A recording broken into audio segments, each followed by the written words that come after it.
హైదరాబాద్ నుంచి 43 కిలోమీటర్ల దూరంలో, కామారెడ్డి నుంచి 53 కిలోమీటర్స్ దూరంలో ఉంటుంది. అయితే ఈ బడపహాడ్‌కి దాదాపు ఒక 700 సంవత్సరాల చరిత్ర ఉంది. ఈ గుట్టపైకి ఎక్కడానికి కింది నుంచి పై వరకు మెట్లుంటాయి. అంటే దాదాపు ఒక 1000 మెట్ల వరకు ఉంటాయి. చాలా కష్టం ఈ మెట్లెక్కడం. దారిలో కొండంగలు, ఇంకా కోతులు గూడా ఉంటాయి. మన చేతిలో గిట్ట ఏమన్నా ఉంటే ఇగ ఖతమే ఇగ. ఈ బడపహాడ్ హిస్టరీ ఏందంటే, సయ్యద్ షాదుల్లా అనే అతను అలంగిరి రాజు దగ్గర తహసీల్దార్‌గా పనిచేసేవాడంట. అయితే మహారాష్ట్రలో ఉన్న జాల్నీ ప్రాంతంలో శిస్తులు వసూలు చేసేవారంట ఈయన. అయితే ఒక టైంలో ఈ ఏరియాలో మస్తు కరువు వచ్చిందంట. జనాలందరూ తిండి లేక అల్లాడిపోయారంట.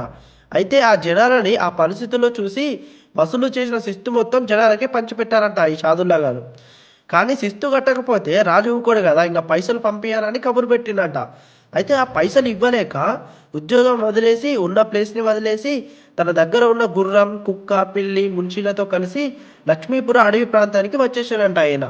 ఇక్కడ గొల్ల సాయమ్మ అనే మహిళ షాదుల్లా బాబాకి కావలసిన పాలు, పెరుగు ఇచ్చేవారంట. అయితే ఇక్కడికి కూడా అలంగిరి సైనికులు వెంటాడుతూ వచ్చిరంట.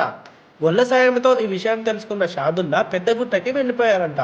అయితే పెద్దగుట్టకి వెళ్ళినాక ముందు గుర్రం, కుక్క, పిల్లి సైనికులను ఒక బెత్తంతో కొట్టిండంట. దాంతో వాళ్ళు భూమిలోకి వెళ్ళి సమాధయ్యారంట. ఇంక అప్పుడే బాబా కూడా సమాధైపోయారంట. అయితే ఇది జరిగిన 500 సంవత్సరాల వరకి సయ్యద్ షాదుల్లా గురించి గానీ, ఆయన సమాధి గురించి గానీ ఎవరికీ తెలియదు. అయితే ఒక 200 సంవత్సరాల ముందు ఒక లంబాడాయన గొడ్డలి కాసుకుంటూ ఈ గుట్టపైకి వచ్చిండంట. అయితే ఇక్కడే ఒక చెట్టు కింద పడుకొని కొంచెం సేపు అయినాక నిద్ర వచ్చేసరికి ఆ పశువులన్నీ కనపడకుండా పోయినాయంట. అయితే వెంటనే నా పశువులు నాకు వెనక్కి రావాలి దేవుడా అని మొక్కుకున్నారంట. మొక్కిన వెంటనే వచ్చేసినాయంట ఆ పశువులన్నీ. అప్పుడే ఈ ప్లేస్‌లో ఏదో గొప్పతనం ఉందని ఇంక అందరికి చెప్పుడు స్టార్ట్ చేసిండంట. అట్లా మొత్తం ఫేమస్ అయిపోయింది ఈ దర్గా. అయితే ఇక్కడ దర్గా ఉత్సవాలు చాలా ఘనంగా జరుగుతాయి. అంటే తెలంగాణ నుంచే కాకుండా తమిళనాడు, కర్ణాటక, మహారాష్ట్ర నుంచి కూడా చాలా మంది జనాలొస్తారు.